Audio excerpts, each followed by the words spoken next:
Dios guía nuestros pasos. Él es quien me dio la existencia en carne propia de lo que es hambre, de lo que es necesidad. Y Dios ha querido conducirme de tal manera que nunca he tenido la tentación de traicionar a los pobres, creyéndome grande, superior, y he tratado de mezclarme con ellos, de vivir con ellos.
Mi sueño desde niño, y más todavía cuando fui seminarista, era el de desempeñar el cargo de párroco en una parroquia rural, sabiendo que allí iba a encontrar a los indígenas de mi patria.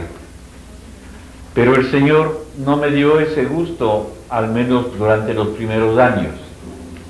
Una vez ordenado sacerdote, mi superior, mi obispo, me dedicó a ser profesor en el seminario en el que yo mismo me había formado. Y por iniciativa más bien personal y de amigos, compañeros sacerdotes, trabajé también en la promoción de la Juventud Obrera Cristiana, la JOC. Solamente cuando ya me hicieron obispo, llegué a la diócesis de Riobamba, y allí, conociendo la realidad, dije: llegó mi día, llegó el momento en el cual voy a empezar a cumplir mis anhelos de trabajar por los indígenas. Me constituí en discípulo de esta gran universidad que es la Universidad del Pueblo, que sufre, que lucha, que canta en medio de sus sufrimientos y que mantiene viva la esperanza en un futuro mejor. Allí he aprendido, y este pueblo me ha ido enseñando día a día, paso a paso, en reuniones, en contactos, en visitas, de todas maneras, me ha ido enseñando cómo tenía que ser cristiano ante todo, cómo tenía que ser un obispo, pastor y padre de ellos mismos.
Nyuka jinanis pamin kunang kagaito taman tapi kambal Cambo mitapi marisaya kuni kikinta cuidas pakikiwan tandana kushka taitito cambo aichamontaka taitito ya bonito taitito ya. Llegué a la diócesis de Riobamba en el año 1954. El primer esfuerzo que realicé fue el de tener una percepción de la realidad en la que vivía el hombre de la provincia del Chimborazo. Hice una visita rápida pero general a toda la diócesis, a todas las parroquias, y conocí también muchas comunidades campesinas. Como fruto, resultado de esa primera percepción de la realidad, me di cuenta de que había grandes problemas. Uno, el problema de la tierra, particularmente el campesino indígena se encontraba en una situación totalmente lamentable. El indígena era también el hombre que permanecía ignorante, al que se le quería mantener en la ignorancia, para que fuera mucho más fácil continuar explotándolo, porque el hombre ignorante no protesta, se calla, aguanta, soporta, obedece, se muestra sometido. Segunda realidad. Tercera realidad, encontré que no había propiamente líderes entre los campesinos, no había conductores, dirigentes. Se había masificado de tal manera a este gran conglomerado indígena que marchaban, como se suele decir, como un rebaño.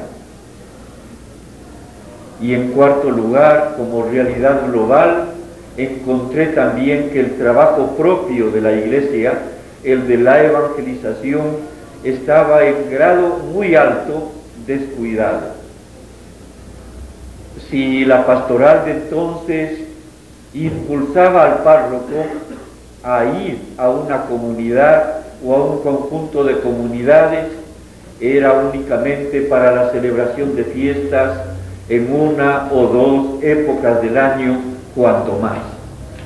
La vida religiosa estaba concretada a celebración de fiestas, a la celebración de determinados sacramentos. Esa era la realidad que vi en ese primer esfuerzo de conocimiento de la diócesis.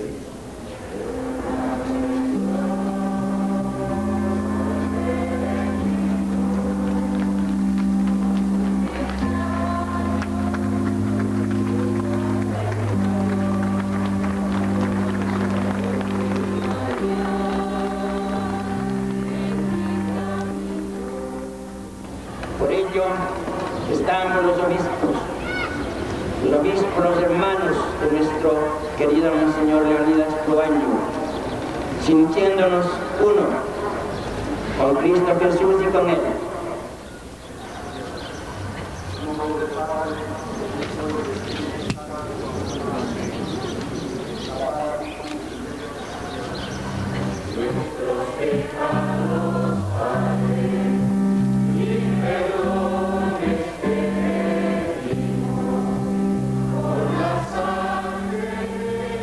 Y como la diócesis de Riobamba en ese entonces contaba con propiedades, algunas de ellas extensas, por ese camino eché a andar la búsqueda de entregar tierras a los indígenas. Frente al analfabetismo, a la ignorancia, a la falta de escuela, concebí como respuesta la alfabetización a través de la radio, a través de unas escuelas radiofónicas campesinas. Concebí la fundación de un instituto de formación de líderes campesinos, hombres y mujeres. Y para la respuesta a la falta de una auténtica evangelización que liberara a los indígenas de toda esa postración en la que también contribuía a asumirle la práctica religiosa, concedí la venida de religiosas misioneras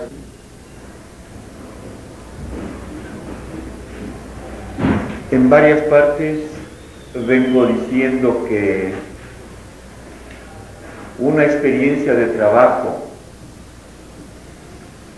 de mi juventud, recién ordenado sacerdote, con la Juventud Obrera Cristiana, la JOC, marcó para toda mi vida una metodología de trabajo.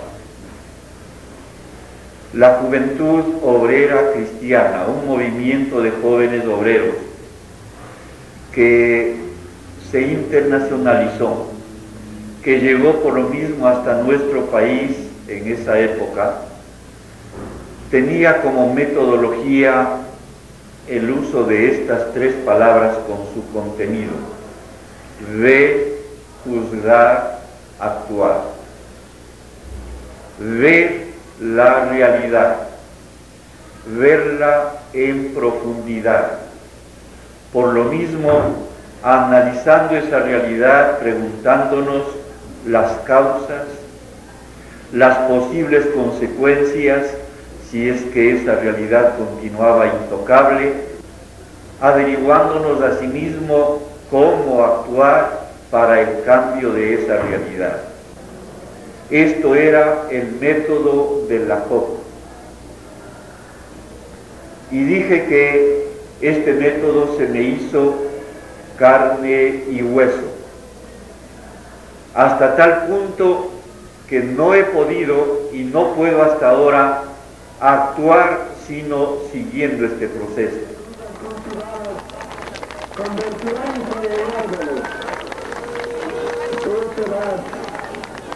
Pero quedan los árboles que sembraste, más árboles y más frutos y más fecundas semillas.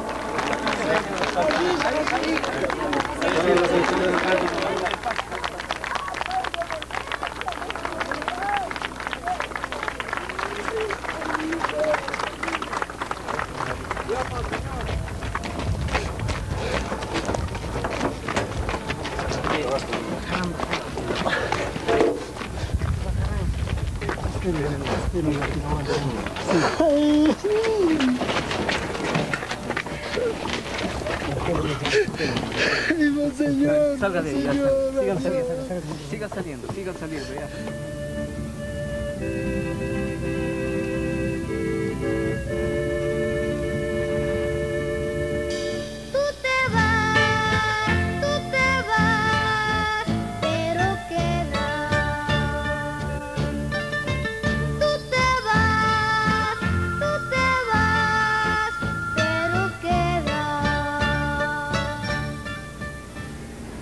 Les contaré una anécdota, ¿me permiten?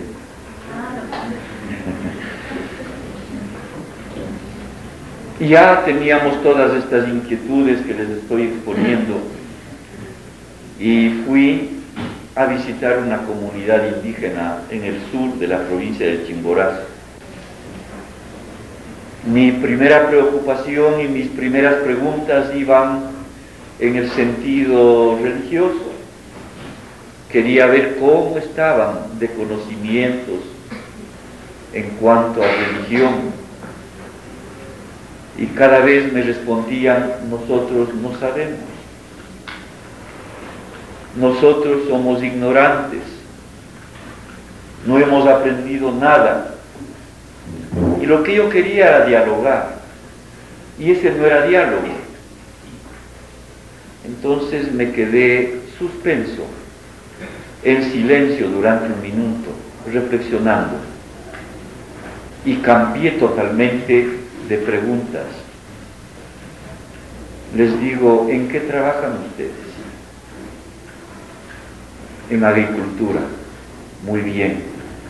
¿Cuáles son los instrumentos que utilizan ustedes para la agricultura? Y empezaron a enumerarme: el asadón, la pala, y todos sus instrumentos de trabajo. Les pregunto yo y les digo, díganme, ¿podré yo ponerme este rato si me traen una yunta? ¿Podré arar como hacen ustedes con la yunta? Se me pegaron una carcajada y me dijeron tal cual: ¿qué has de poder, pues? Es la pura verdad, pues yo no hubiera podido arar ese rato, no he aprendido. Con esto tomaron conciencia de que ellos tenían conocimientos prácticos más grandes o más numerosos que yo. Y eso desvaneció entonces cualquier distancia que pudo haberse establecido, porque era el obispo el que llegaba. Y no así entonces ellos se dieron cuenta de que sabían muchas cosas que yo no sabía. Y a partir de allí pudimos dialogar largamente y ya pude realizar también mi labor evangelizadora. Hay necesidad de un proceso de amistad y de confianza. No nos descubrirán cuáles son sus necesidades cuando haya una distancia grande entre ellos y nosotros. Y hacer amistad con el hombre así oprimido no es de tarea fácil ni corta. Tenemos que perder tiempo, tenemos que llevarnos de una gran paciencia. Tenemos sobre todo que aprender a amarlos con sinceridad, amarlos de corazón. Y me ha costado trabajo ir acostumbrándolos a estrechar la mano. Está sucia, está llena de barro, está sudorosa, está hedionda, todo lo que sea, pero es hermano. Entonces, apretar sin reserva, sin recelo alguno, esa mano de trabajo.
Habíamos convocado o invitado a una reunión en una casa que se llama Santa Cruz, a 4 kilómetros de Riobamba,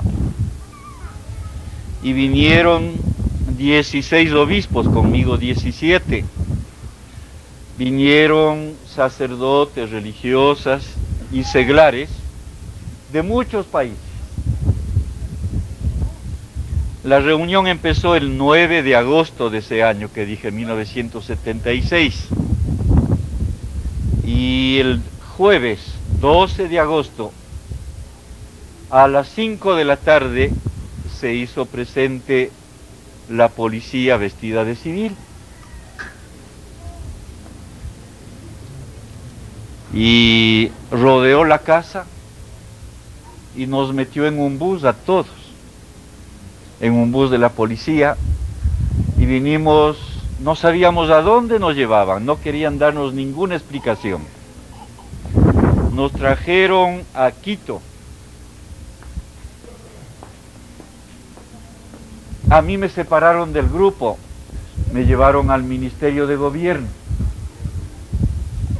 Allí me tuvieron sentado con un vigilante armado hasta la 1 de la mañana. Y a esa hora me hicieron subir al despacho del ministro de Gobierno y ahí hubo una serie de preguntas. Y ahí pude saber por las preguntas cuál era el motivo por el cual nos habían detenido. Decían que la reunión en la que estábamos era una reunión algo así como subversiva. Ciertamente que encontraréis, como hemos encontrado nosotros, como he encontrado yo, incompresiones, acusaciones calumniosas, muchas veces persecuciones y amenazas. No importa cuando se tiene una causa noble por delante. Cuando esa causa noble está inspirada en la luz del Evangelio, no importa. ¿Qué importan las incomprensiones? ¿Qué importan las acusaciones y las amenazas? ¿Qué importa inclusive la pérdida de la vida cuando se ha sabido entregar los años que se ha vivido a una causa grande?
Cuando llegué a la diócesis de Riobamba, efectivamente querían rodearme determinados grupos de personas. Entonces, hay todo un trabajo que se hace con un obispo. Hay una especie de cerco que se va construyendo alrededor de su persona. Hay todo un conjunto de habilidades que se van también tejiendo alrededor de él. Invitaciones a un banquete, a recepciones, condecoraciones, alabanzas, miles de cosas, donativos a veces muy generosos. Y es fácilmente comprensible que un hombre, como es un obispo, no deja de ser hombre, si en esas reuniones, si rodeándose de quienes han formado alrededor de él un cerco, está escuchando siempre una manera de pensar, hasta despectiva muchas veces de los pobres, vaya poco a poco absorbiendo ese tipo de mentalidad. Me parece que es del deber de los cristianos, como hijos de la Iglesia, no tragarnos, no justificar lo que no está bien, no, pero sí tratar de curar, con este sentido de cuerpo, de pertenencia a este cuerpo vivo que es la Iglesia.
el pensamiento de Dios va del lado de la búsqueda de la liberación integral de los pobres, de los oprimidos, de las víctimas de la injusticia.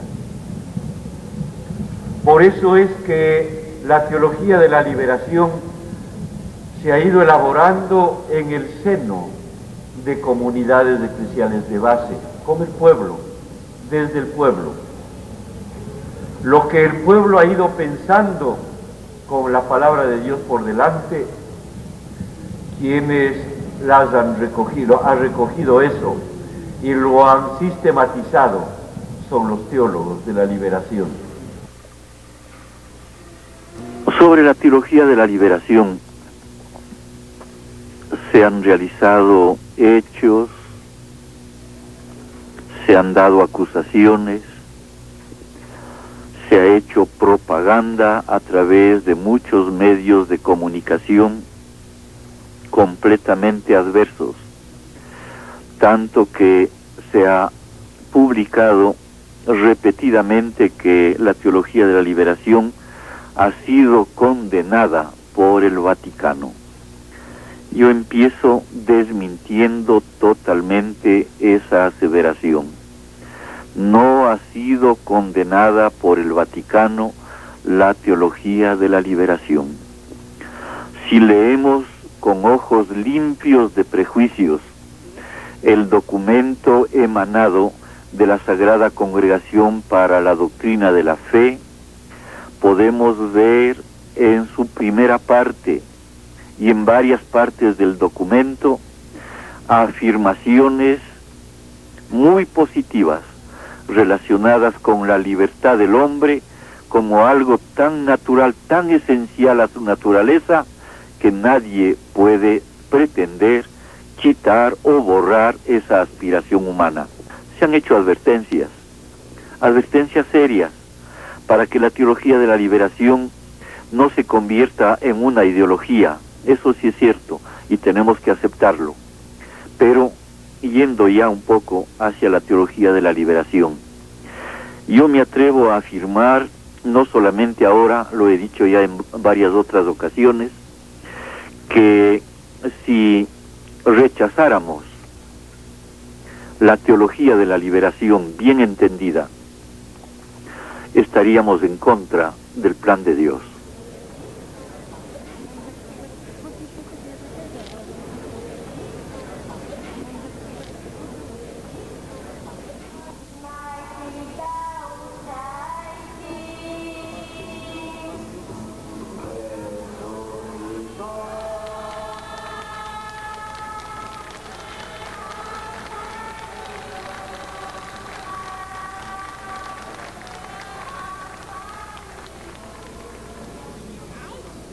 Dios Todopoderoso tenga misericordia de nosotros, perdone nuestros pecados y nos lleve a la vida eterna.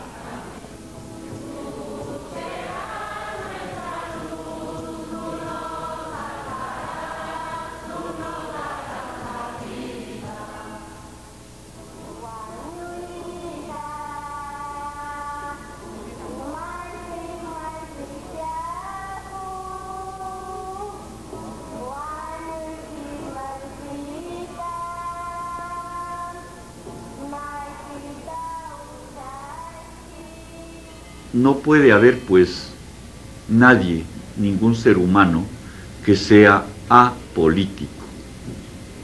Eso es imposible. Es imposible. Porque por lo mismo que afirmé al principio, el hombre es un ser con vocación social. Por ese mismo hecho, actuamos, queramos o no, políticamente. Sea por omisión o sea por acción. Si como cristiano actúo y denuncio, corriendo cualquier riesgo, estoy contribuyendo al cambio de la sociedad, a que se respeten esos derechos fundamentales del hombre. Y más que todo eso, a la construcción de una sociedad nueva. Entonces, cuando luchamos para que haya justicia para que haya verdadera libertad, para que haya verdadera paz entre los hombres, basada en la justicia y en la verdad, estamos haciendo política, en el buen sentido de la palabra, y con inspiración en el Evangelio. Lo que a los sacerdotes no nos está permitido es afiliarnos a un partido político, que es cosa distinta. No podemos afiliarnos a un partido político y en principio no podemos tampoco asumir una función política dentro de un gobierno, cualquiera que sea. Yo no pertenezco a ningún partido político, por eso puedo hablar con toda libertad y por eso puedo también actuar en definitiva buscando el bien y no intereses a veces de partido o a veces intereses personales, ¿no? Entonces yo estoy libre de todo eso porque pues yo no estoy con ningún partido político, estoy con el Evangelio, por los pobres, por los indígenas que son más pobres entre los pobres, y por estos grandes valores del Evangelio, como son la justicia, la libertad, la verdad, el amor fraterno, etc. Los partidos políticos, ya no solamente el gobierno, ¿no?, sino los partidos políticos hacen también sus campañas proselitistas, ofreciendo dinero, haciendo ofrecimientos de mejoramiento de la comunidad, y eso también divide porque hay indígenas que caen en la trampa y entonces los demás no están de acuerdo y empiezan las luchas internas. Señalaron que por motivos religiosos, por la presencia proselitista de sectas religiosas, se dividen también muy fuertemente. A veces en el seno de la misma familia hay divisiones muy hondas. Juntamente con las sectas hay un trabajo de instituciones económicamente muy fuertes en apoyo de las mismas sectas religiosas.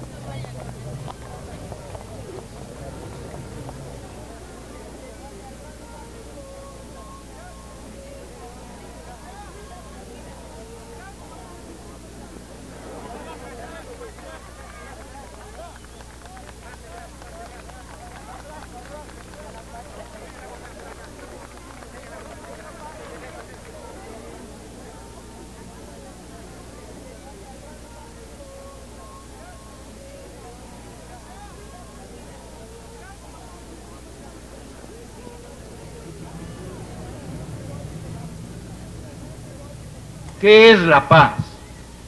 ¿Se han preguntado ustedes qué es la paz? ¿Consistirá la paz en cruzarnos de brazos, en sentarnos junto al camino, en mostrarnos impasibles, despreocupados, indiferentes? ¿La indiferencia será la verdadera paz? ¿Qué les parece a ustedes? ¿Es la paz la indiferencia? No me contesta nadie.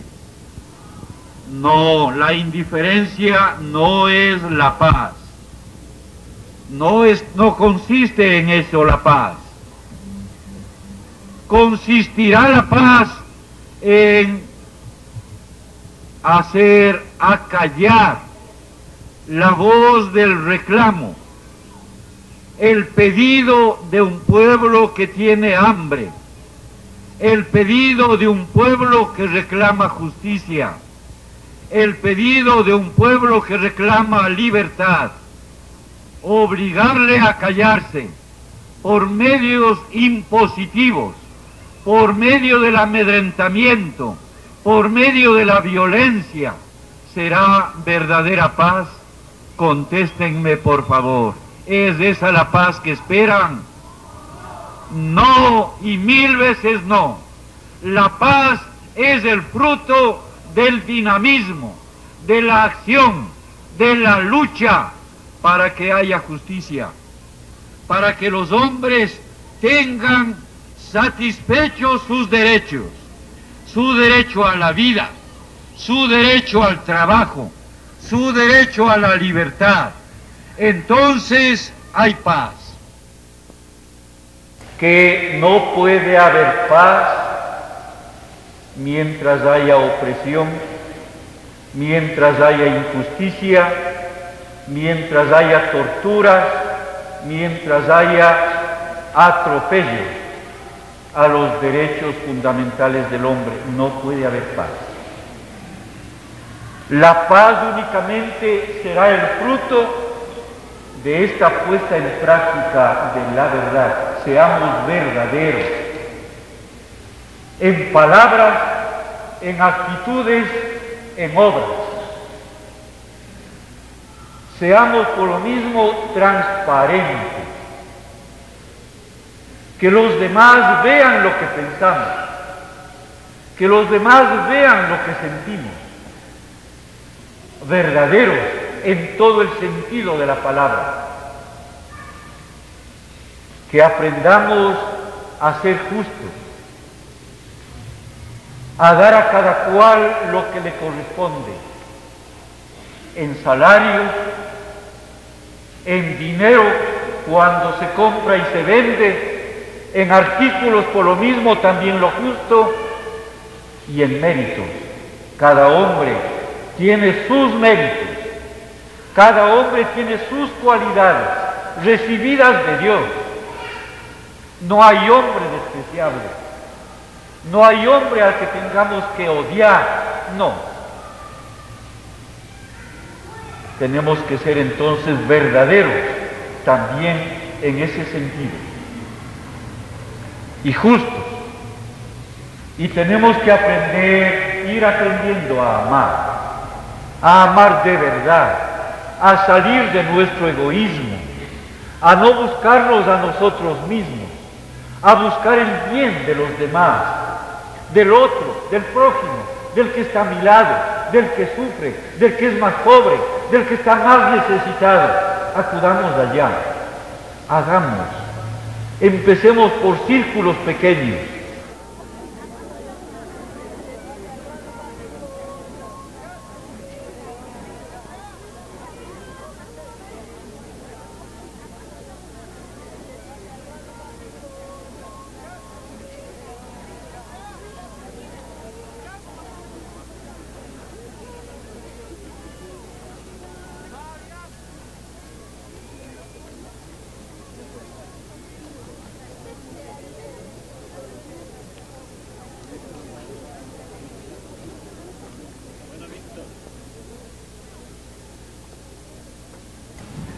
Si encontramos que hay violencia, tal como yo mismo lo he dicho al comenzar mi exposición en esta noche, tenemos que combatir esa violencia con otro tipo de fuerza,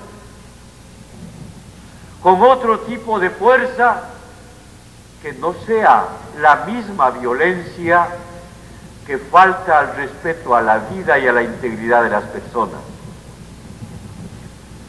Va tomando cuerpo en América Latina un movimiento de acción liberadora no violenta.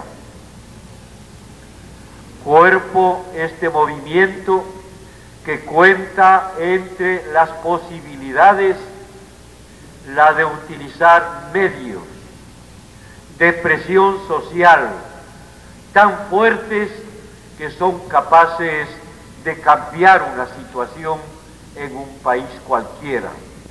Pero me ratifico en el pensamiento de que no estamos llamados a utilizar los mismos medios violentos, porque ya serían una especie de venganza y porque fundamentalmente nos lleva a pisotear eso que es recordado, que son dones de Dios.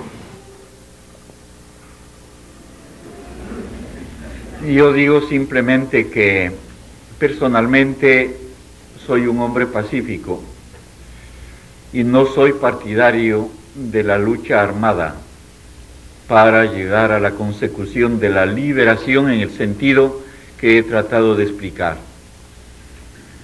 Al mismo tiempo, creo que tenemos que luchar contra la violencia institucionalizada, esa violencia estructural que produce hambrientos, enfermos, desnutridos y disminuidos en su humanidad. Hay que luchar con el Evangelio. A ese pobre que está golpeado a la vera del camino, casi muerto, hay obligación de atenderlo así. Partidario de la violencia, no lo soy. Partidario de la actividad y de la lucha que transforme, sí lo soy.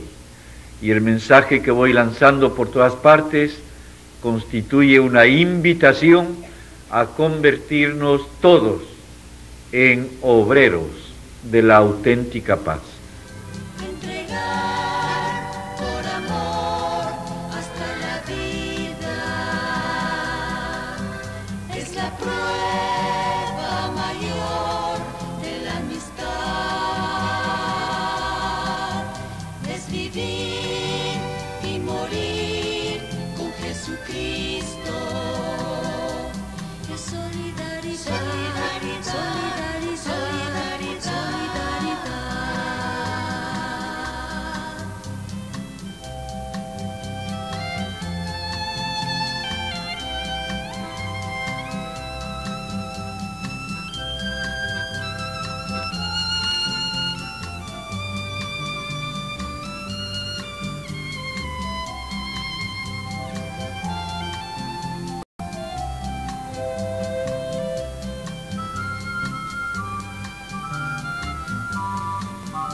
Tenemos que trabajar por una sociedad nueva, por un hombre nuevo, fuera, lejos de la sociedad que tenemos hoy y del hombre que tenemos hoy, marcado más bien por el individualismo, muchas veces por el arribismo, aplastando a los demás.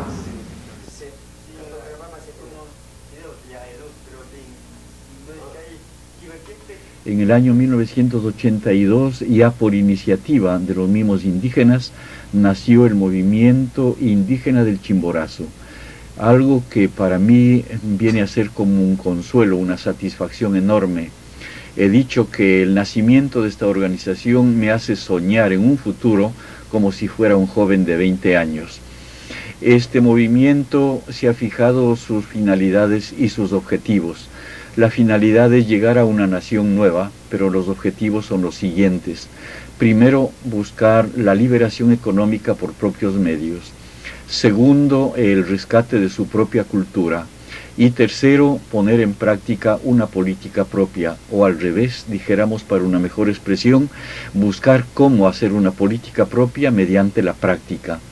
Y en ese sentido va trabajando este movimiento del Chimborazo, pero tiene la aspiración de extenderse a todo el país.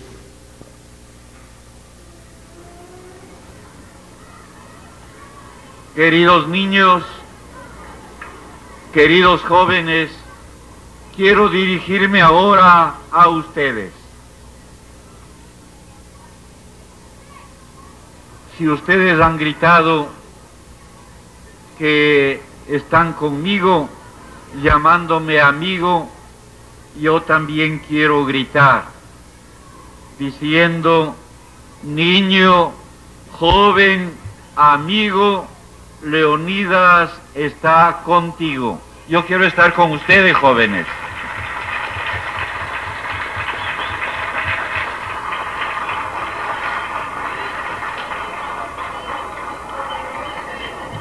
Tengo ya 76 años de edad, ya estoy viejo y canoso, pero me place estar en medio de la niñez y de la juventud.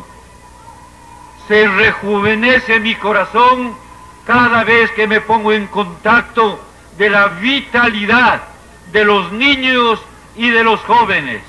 Y por eso quiero agradecerles por su presencia, por su inquietud, por sus aspiraciones, por sus anhelos, por sus ideales.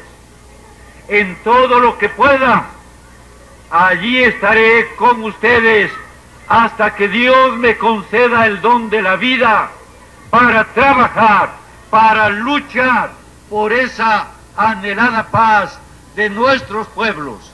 Vosotros, queridos jóvenes, vosotros, queridos niños, sois los llamados a construir la paz, a construirla sobre la base de Cristo.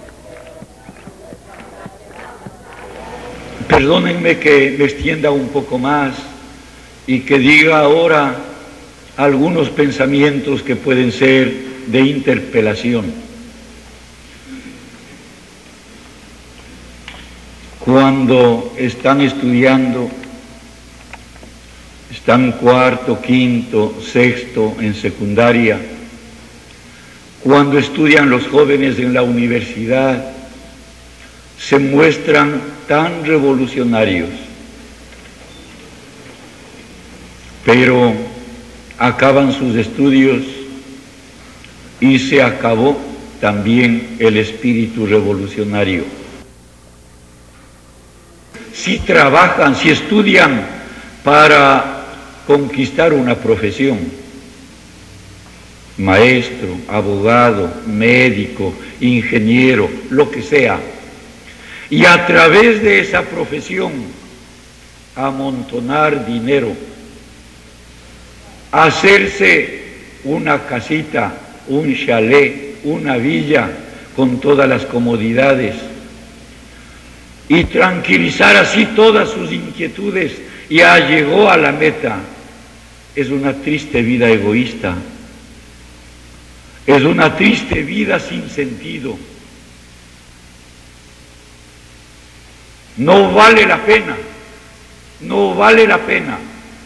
No digo yo que no tengan su casa, sí, que tengan sus instrumentos de servicio, de trabajo, sí, que tengan lo necesario para vivir él y la familia que formen, sí, pero hay que tener ancho el corazón y hay que pensar en los demás y hay que ponerse al servicio del pueblo. El ingeniero como ingeniero, el médico como médico, el maestro como maestro, concientizador y formador de la niñez y de la juventud. Todos los profesionales, cualquiera que sea esa profesión, que sepan desde ahora, queridos jóvenes, desde ahora orientar hacia un mundo nuevo, hacia una sociedad nueva, organizadamente. y ciertamente que la mujer es uno de los seres oprimidos por el hombre, oprimidos por la sociedad, instrumentalizado como si fuera una cosa por los grandes medios de comunicación social que hacen propaganda, utilizado también por los mismos dirigentes y guías políticos, en fin, instrumentalizado en muchos sentidos. Conociendo entonces la situación de la mujer en el Ecuador, en América Latina, es necesario que las mismas mujeres vayan tomando cartas en el asunto y buscando su liberación en el sentido auténtico de la palabra. Creo que es necesario que la mujer, conociendo su realidad, tal como dije hace un momento, siguiendo un proceso, luego reflexione y se conozca a sí misma, conozca su virtualidad, sus propias cualidades, sus capacidades de protagonista en este esfuerzo de caminar a una sociedad nueva. Y entonces que se ubique valientemente allí, y que de parte de los varones haya también la suficiente comprensión y el suficiente apoyo para que no perdamos el valioso aporte que puede dar la mujer en esta hora histórica del Ecuador y de América Latina. Por la prensa y por conversaciones podemos estar informados de que en España se prepara para la celebración de los 500 años del descubrimiento de América un programa sumamente suntuoso, con proyectos grandiosos. Se quiere tener un homenaje, una fiesta, digamos más bien, una fiesta de auto-homenaje, triunfalista por el descubrimiento de América. El dinero cuantioso que el gobierno español se propone gastar en creación de monumentos inútiles sirva como un pequeño gesto de reparación a la injusticia, como un pequeño gesto, decía, de reparación a la tremenda injusticia cometida con los indígenas de América Latina. El Papa, en su visita al Ecuador y concretamente en la Tacunga, dirigiéndose a los indígenas, les dijo que la Iglesia verá con mucho agrado, con mucha alegría, que los indígenas tengan sus propios sacerdotes y hasta sus propios obispos. Esto es hablar de la Iglesia indígena. Y estamos en disposición de ir buscando cómo rescatar la filosofía indígena, la teología indígena, la liturgia indígena, de modo que en eso se basen en su formación futuros sacerdotes indígenas para ir haciendo nacer una iglesia indígena en el Ecuador y, repito, en América Latina. Suelo señalar como primer resultado positivo, liberador, el hecho de que el hombre oprimido que conocí hace 30 años, el hombre sin palabra, que no se atrevía delante de su patrón, delante del cura, peor delante del obispo, peor delante del gobernador de la provincia, no se atrevía a pronunciar su palabra, ahora es capaz de decir su palabra, es capaz de presentarse ante cualquier autoridad, es capaz de presentarse delante de un micrófono, delante de una muchedumbre y pronunciar un discurso sin relación en sus palabras, en su lengua, en quichua. cuánto me alegro. Exalta mi corazón de alegría y de esperanza al comprobar que a lo largo de años la situación ya no es la misma que encontré cuando llegué. Muchos agentes han contribuido a este cambio, no solamente de los indígenas, sino también al cambio de actitud, de trato de parte de la gente no indígena. Ya se siente una hermandad, una fraternización entre pueblo indígena y pueblo no indígena, y todo esto es motivo de honda alegría. Si el Señor me sigue concediendo salud y fuerzas, todo lo que pueda dar, todo lo que pueda dar para el servicio, lo seguiré dando. Si es necesario decir una palabra de denuncia, la diré. Si es necesario trasladarme como estoy trasladando de un sitio a otro para decir un mensaje, iré. Quiero que mis días se acaben en el servicio a los pobres, en el servicio a los trabajadores, en el servicio a los indígenas y en este caso a los indígenas de todo el Ecuador. Gracias, queridos amigos.